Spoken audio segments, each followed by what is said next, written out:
Kakagising ko nga lang yan at nag-aya na yung kapatid ko na pupunta daw kami sa isang prosesyon. Prosesyon na hindi pangkaraniwan dahil ang alam kong prosesyon ay yung mga naglalakad, hindi katulad dito na prosesyon pala doon sa dagat. Opo, tama po yung narinig nyo, prosesyon po sa dagat. Sa dagat nga po nila ginaganap yung prosesyon kung saan lahat nga po ng mga pamilya na merong bangka ay sumasali sa mga ganyang taunang prosesyon. Sa dagat nga po nila pinoprosesyon si Santa Isabel kung saan nakasakay po siya sa isang bangka at iikutin po nila yung buong area nila. At syempre para makahingi ng sasalamat, gabay at dagdag na blessing pag sila ay lumaot. Kaya swerte din ako at nasaksihan ko yung ganitong prosesyon na hindi ko pa talaga nasaksihan ng buong buhay ko. Ngayon ko lang talaga nakita na may ganitong prosesyon pala na sa dagat ginaganap. Nakakatuwa nga din dahil paglabas namin dyan sa daungan ng mga bangka, merong rainbow. Saktong-sakto nga din sa prosesyon na yan, yung rainbow na lumabas. Di ba nga meron tayong kantang Somewhere Over the Rainbow? Bibigyan ko nga kayo ng sample ng kanta ng Somewhere Over the Rainbow nang mapakinggan nyo naman yung aking magandang boses. O diba? Teka lang.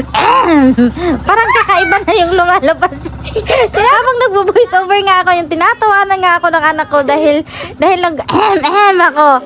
Diyos ko, parang ayaw ata nilang marinig yung kanta ko. Ayaw ko na nga lang. Wala ka support yung mga anak ko sa singing career ko. Ayaw ko na nga lang ituloy yung pag-sample. So, anyways, highway. Yung Somewhere Over the Rainbow na kanta. Meron nga yung lyric dyan sa kanta ng Somewhere Over the Rainbow na and the dream that you dare really do come true. O diba? Tamang-tama nga din sa posisyon na yan yung kantang Somewhere Over the Rainbow. Para mahiling mo din nga yung mga pangarap mo na sana magkatotoo. Bukod nga dun sa swerte ako dahil nakasama ako sa posisyon na yan, swerte din ako dahil nakita ko yung tanawin dyan. Tingnan nyo naman yung kapaligiran dyan. O, diba? Tingnan nyo naman yan. O, diba? Ang ganda lang din talaga tingnan. Tingnan nyo naman yung mga ulap. Mas mataas pa nga yung mga bundok kaysa sa mga ulap na yan. O, diba? Nakakatuwa tingnan. Dahil nga din siguro maagang nagposisyon, kaya kitang-kita yung mga ulap na nandyan lang sa gilid.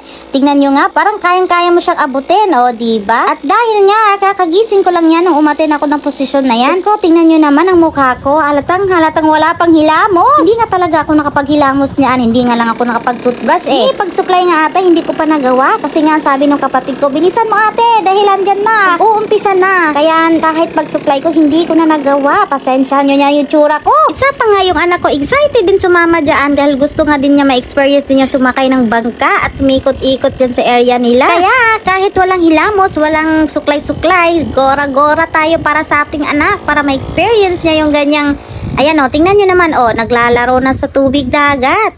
Ayan po si Santa Isabel. Ayan po nasa unahan. Yan po ang patron nila sa lugar nila. Yan yung pinoprosesyon nila taon-taon dito sa dagat. Nakakatuwa lang din tingnan yung mga bangka dahil iba't ibang sizes nga ng bangka ang nakikita ko. Meron yan sobrang liit, merong malaki, merong katamtamang size. Yang isang maliit na yan, akalain mo yon na sumasama din pala sa mga ganyang posisyon. At sinasakyan din pala yan para manghuli ng isda, yung ganyang kaliit na bangka. Hindi ko alam kung pwede pala yung ganong kaliit dahil nga maliit lang siya. Parang nakakatakot sakyan yung ganyang kaliit na bangka para lumaot, diba? Kahit nga sa malalaking bangka, parang nakakatakot pa rin tingnan, lalo na't hindi ka naman sanay sumakay sa bangka. Nakakatakot tingnan kasi para siyang tataob, lalo na pag yung malakas yung alon, nakakatakot. Pero yung mga ganyang bangka, tingnan nyo naman, o diba, ang liit. Kayang-kaya din pala yung ipanglaot para makapangisda, o diba, nakakatuwa.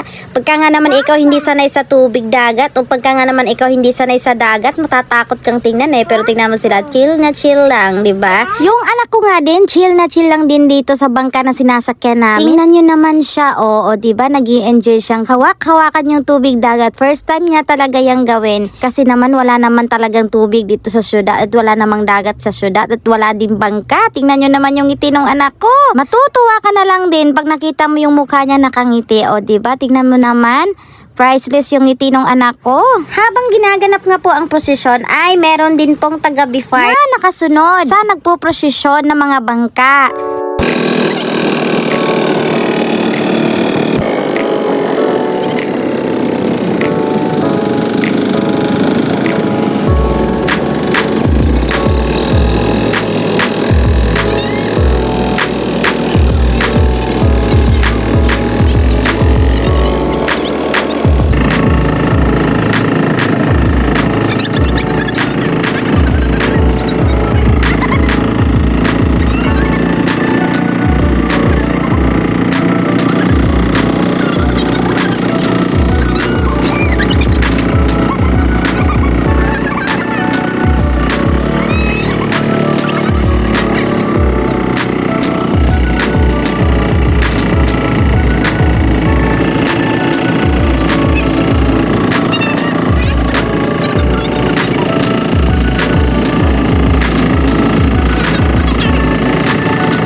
Okay, at andito na kami.